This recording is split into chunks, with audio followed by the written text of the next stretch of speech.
No início desta semana, a ministra da Saúde, Nízia Trindade, concedeu várias entrevistas para falar do Farmácia Popular, para falar do Mais Médicos, para falar da vacinação, enfim, dos problemas centrais do Ministério da Saúde. E numa entrevista ao Estadão, Jornal Estado de São Paulo, Nízia Andrade abordou esses temas que são, a Nízia Trindade abordou esses temas que são os mais importantes para o Ministério da Saúde, em qualquer gestão, né? No caso da vacinação, é preciso retomar, recosturar a cultura que o Brasil desenvolveu aí durante 40, 50 anos, né, de vacinar. E não foi por acaso que chegou a erradicar, por exemplo, os casos de poliomielite e sarampo, e de repente esses problemas reaparecem e há menos vacinação do que o adequado. Então é claro que essa é uma preocupação central, e preocupação mesmo, na outra palavra. Não é apenas um tema relevante, não é preocupação. E além de, claro, garantir as vacinas, é preciso falar com as pessoas, né? Nas campanhas várias e, claro, contar com o apoio dos setores da sociedade, inclusive meios de comunicação, para que essa cultura seja refeita. O Brasil não pode perder algo que foi muito importante para a saúde pública, que foi exatamente a cultura da vacinação. Mas há temas urgentes que devem ser tratados. Todo mundo sabe que o SUS, o Sistema Único de Saúde, ele é vital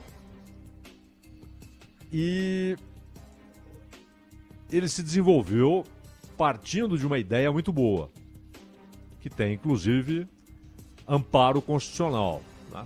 Ninguém pode chegar e falar assim, não, nós vamos acabar com o Sistema Único de Saúde, porque isso esbarra numa garantia constitucional da existência do Sistema Único de Saúde.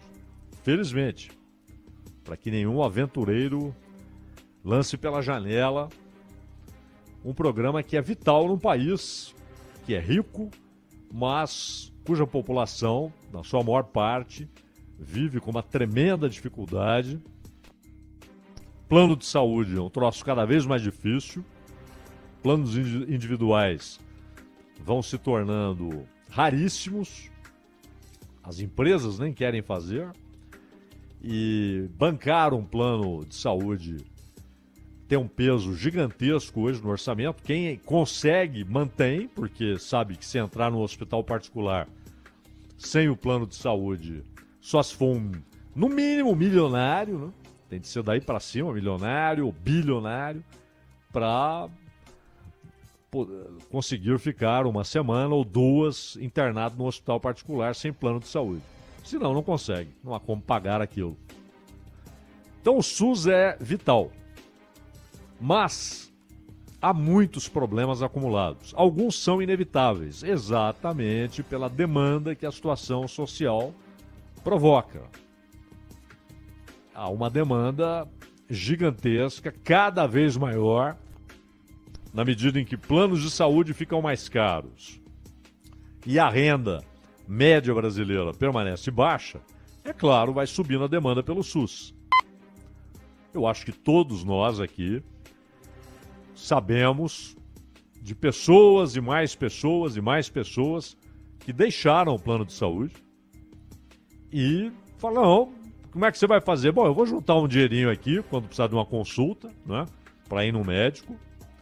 Quando possível, a maioria nem isso, vai também, tenta a consulta no sistema público, mas quem consegue ali, não, vou guardar aqui um dinheirinho para uma consulta, se for necessária. E se não para mim, para o meu filho, para o meu neto, né? Para uma consulta no médico que eu possa escolher, Mas hospital não tem jeito. Aí é SUS. Para quem precisou abrir mão do plano de saúde. É óbvio, se não pôde suportar o custo do plano de saúde, menos ainda conseguirá suportar uma internação razoavelmente longa, ou nem isso, no hospital particular. Então, tem de usar o sistema público. A demanda é gigantesca, mas é possível melhorar o atendimento. O problema é que vira uma roda viva em que o tempo passa a ter um valor gigantesco ali para o médico atender determinado número de pacientes. Então, muitas vezes, pessoas são liberadas sem que tenham condições para a liberação, para irem para casa. Não tem condições. A pessoa precisa ficar internada, mas muitas vezes a avaliação é superficial e ela é liberada e o problema se agrava em casa, aí ela volta com um quadro mais difícil para ser atendida no hospital. É preciso melhorar o atendimento para que não tenhamos de continuar assistindo às cenas que são já do cotidiano brasileiro, mas não devem ser tomadas como normais. Essas cenas de gente deitada no chão, de gente deitada ali às vezes na porta do hospital, porque não há leito. Nós vimos recentemente um caso em São Paulo, em que a pessoa foi obrigada a ficar dentro de uma ambulância, porque não tinham como atendê-la, e de repente acabou o oxigênio que estava sendo usado na ambulância. Tantas foram as horas que ela precisou ficar ali dentro. Então são muitos os problemas. É difícil atender uma demanda tão grande, mas é fundamental melhorar a qualidade geral do serviço, mesmo com reconhecimento de que a demanda é tão grande que provoca sempre situações de aperto. E elas continuarão existindo. Mas o que está faltando? É mais dinheiro, é melhor administração do dinheiro, porque a falta de equipamentos básicos, que não são caros, não estamos falando aqui de equipamentos sofisticados, né? De máquinas sofisticadas, estamos falando de equipamentos básicos. Aliás, falando em sofisticação, a ministra também abordou a necessidade de, claro, correr para que o sistema público tenha cada vez mais acesso a medicamentos que hoje só são encontrados em hospitais particulares. E aí a gente entra naquele cenário dramático de só vai ter acesso ao remédio que cura ou que permite um tratamento que amenize efeitos da doença ou que leve a pessoa a uma condição de conviver com a doença de maneira razoavelmente confortável. Enfim, medicamentos que são essenciais. Só vai ter acesso quem tem dinheiro. Quem não tem vai ficar sem o tratamento. É preciso reduzir esse abismo imenso entre o sistema público, onde está a maioria esmagadora dos brasileiros, e o sistema particular, e mesmo assim, não é todo o sistema particular. Muitas vezes o sujeito até tem acesso ao sistema particular, mas onde ele consegue ir, aquilo que ele pode pagar, não dá acesso àquele medicamento.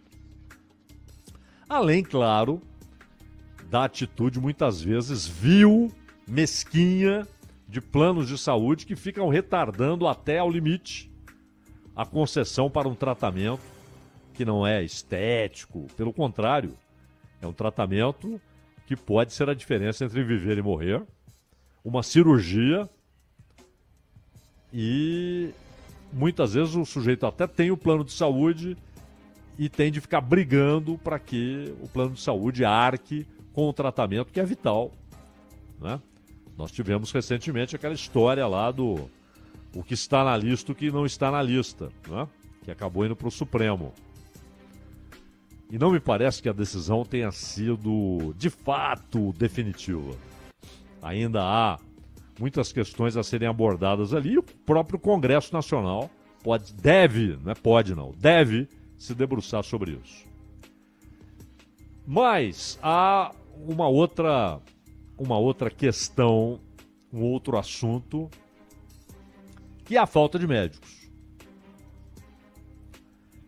A falta de médicos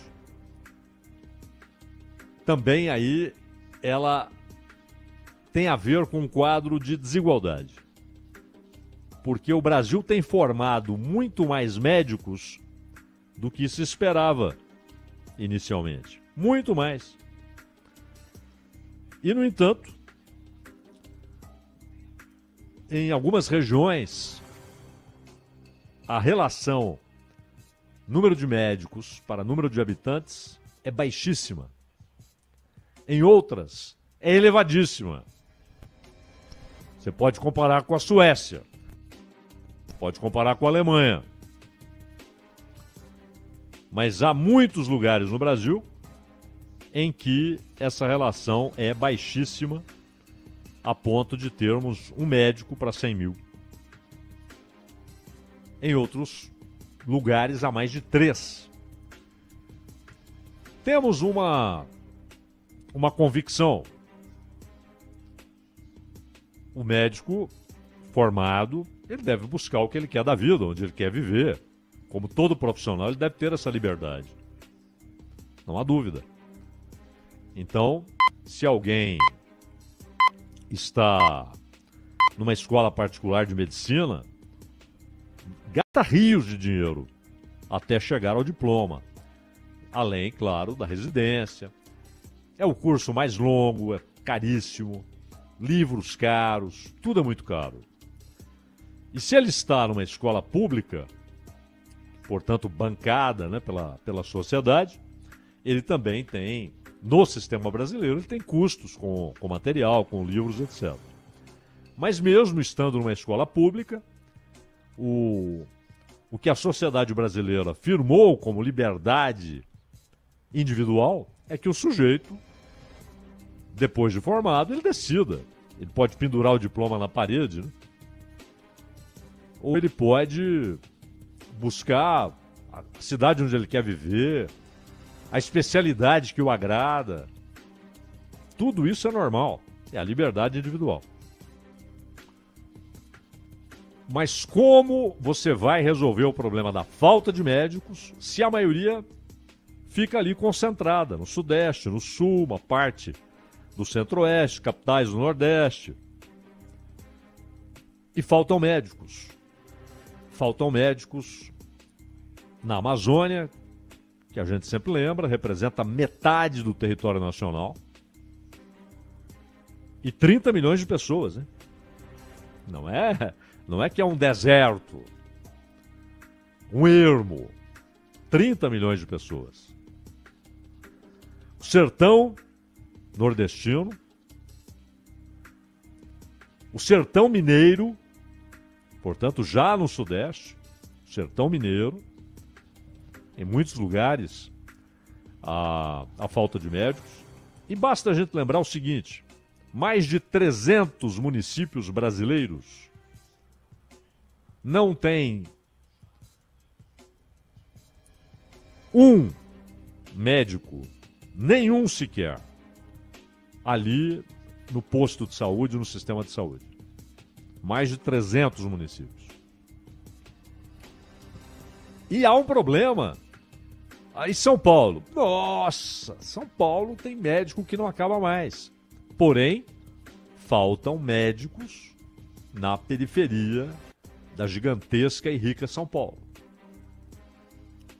É o que o Ronald disse ontem. Além da diferença entre as regiões, os estados, né, as regiões nacionais, você tem as diferenças dentro de uma mesma cidade. E às vezes, lugares muito próximos. Mas então por que ele não vai naquele bairro onde tem? Porque naquele bairro onde tem, você só tem ali o sistema privado e caro. E o sistema público não chega aqui. Bom, não faz muito tempo, nós tivemos a redução do número de ambulâncias, né, de atendimento público em São Paulo. Como resolver isso? Então, volta o programa Mais Médicos, e só que com algumas diferenças, que a Anísia Trindade até abordou na entrevista. Licença maternidade. Então, a médica deixava de receber a bolsa durante o período da licença, recebendo só auxílio do INSS. Assim era. Como é que fica agora?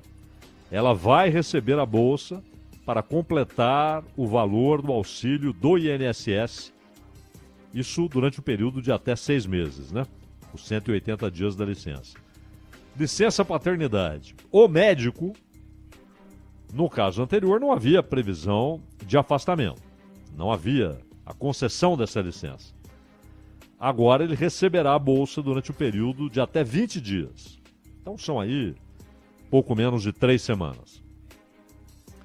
Incentivo de fixação para a pessoa permanecer apenas, ou pelo menos, para mim é apenas, 36 meses.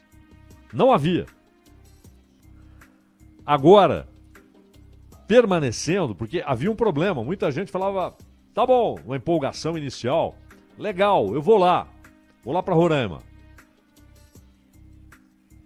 vou lá para Rondônia, vou lá para o Amazonas, mas não é para Manaus, não é para Boa Vista, não é para Rio Branco, no Acre, não, é para o interiorzão mesmo.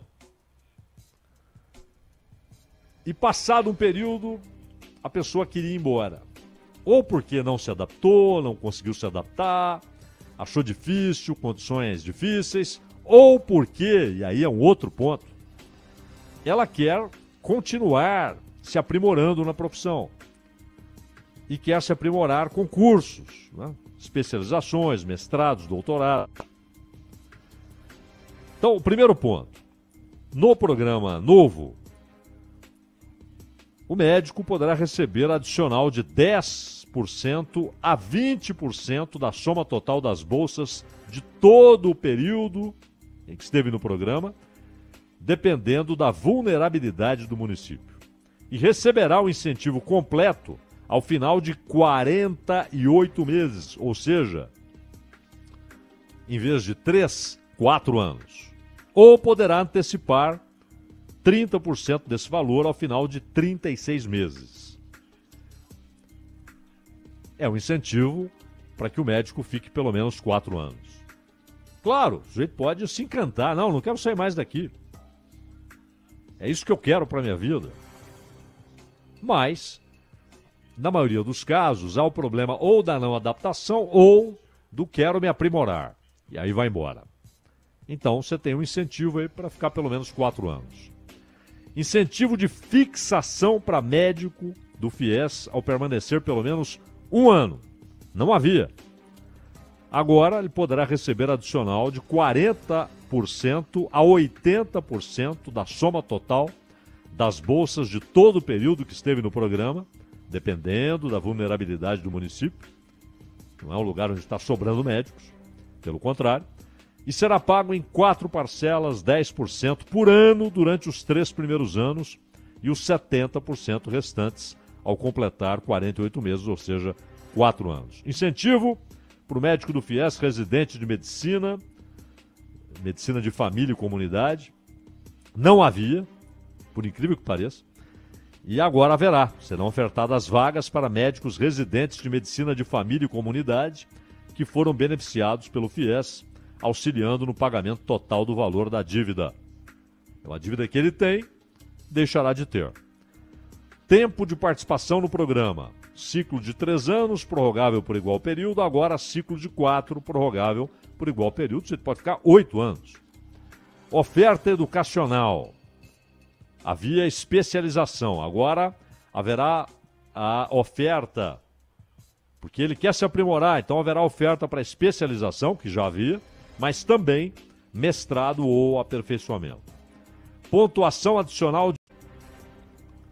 Chegaram a dizer que os médicos cubanos eram, na verdade, guerrilheiros. Que estavam em território nacional para desencadear uma guerrilha, uma revolução. Chegaram a vender esse tipo de bobagem, né? Infantil, muito infantil. Balela, claro. Mas muita gente acredita, né?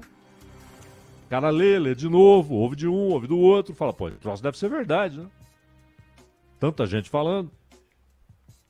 Uma bobagem, América. E também, a própria Nízia fala uma coisa que não é correta. Quando ela diz que os médicos cubanos, que o ensino lá é prioritariamente generalista. O clínico geral. Mas não é bem assim. O que há em Cuba, a formação, obviamente, é generalista. E há uma preocupação muito grande com o aprendizado em campo, sempre com professores. E esses professores também participam dos programas de assistência, etc. Cuba tinha índices elevadíssimos de doenças transmissíveis. Isso foi atacado com muita eficiência e agora, claro, tem de lidar com as doenças crônicas. É um outro tipo de ataque, né? Aí você tem isso em todo lugar do mundo. Nos Estados Unidos, país mais rico do mundo. Na Noruega, país dos superávites reais, né, onde não há problemas socioeconômicos. Embora haja muitos problemas existenciais. Né? Mas você tem esse problema, inclusive com as doenças novas, né? Produzidas aí pela urbanização, pelo material utilizado nisso e naquilo, materiais cancerígenos, etc. Os problemas modernos, doenças crônicas. Em Cuba não é diferente, mas antes não. Antes era o cenário típico de um país paupérrimo. Doenças transmissíveis e que foram atacadas com muita eficiência exatamente pela preocupação com a formação generalista e o ataque a cenários de epidemia. Além disso, mas só o Brasil que traz esses caras, era outra lenda. A França, Portugal, Canadá, o Chile, todos eles tinham parcerias. Só que a diferença é que esses países contratavam diretamente os médicos. Ué, mas não é proibido? Eles não são proibidos de firmarem contratos pessoais? Não é preciso que o contrato seja com o Estado? Não. E na França, com os mesmíssimos salários dos médicos locais. O Brasil usou um intermediário, né, uma agência internacional, e firmou um contrato com o Estado cubano, que parte da seguinte premissa: o sujeito não gasta um lápis para se tornar um médico. Então, ele tem um compromisso de, nesses programas internacionais, de ajudar o país a receber divisas, que faltam tanto. E aí, eles fazem esses acordos, e o Brasil fez um acordo que ninguém havia feito. Obviamente havia ali uma parceria, né, uma relação mais íntima, e por isso foi levado em consideração. Então, de cada 12 mil reais, o médico ficava com 3 mil reais e a família lá recebendo mais 10% desses 3 mil, mais 300. Por quê? Porque é geralmente o que ele recebe lá. Então o cara olhava e falava, pô, eu vou continuar recebendo a mesma coisa, vai ficar com a minha família, eu ainda ganho 10 vezes mais nesse programa. Então me interessa. Essa era a característica do programa. Ninguém era colocado à força no avião, o sujeito aceitava os termos do programa, porque ele tinha, por exemplo, a opção de ir para o Chile, de ir para países africanos, que tem esse acordo com Cuba, inclusive Angola, de ir para a França, para receber o salário que o médico francês recebe lá, e convenhamos, ele tinha de demonstrar capacidade para isso, embora dissessem por aqui que não, que lá só formam médicos com pouquíssimo conhecimento. Então, essas lendas todas dinamitaram o programa, além, claro, do desgaste político que houve e que levou ao fim do programa. Dos dois lados, né? O governo disse que não ia fazer mais, o Bolsonaro, e aí Cuba decidiu encerrar a participação nesse programa aqui no Brasil, no Mais Médicos. Mas muitas bobagens foram ditas. Cuba é um país pobre. Sempre foi, continua sendo. Há um problema que a população enfrenta no dia a dia, que é a vigilância do Estado, né? Que é a ausência de liberdade. Mas Cuba, a opção seria o Haiti, a República Dominicana. A saúde em Cuba, a educação em Cuba seria o que ela é nos outros países da região, que são pobres, não tem expectativa, não tem perspectiva, e que sempre foram usados como lugares a serem explorados, desde sempre, como a França fez no Haiti, como os Estados Unidos fizeram em Cuba, como antes a Espanha fez em Cuba, né? Então há muitas lendas nessas conversas todas, mas o fato é que o programa é imprescindível. Você não vai obrigar médicos brasileiros a irem para onde não querem, então você tem de fazer um programa que atraia médicos brasileiros ou não. O fato é que os números desse período mostram que muitas doenças foram eficazmente combatidas e deixaram de ser. Ronald.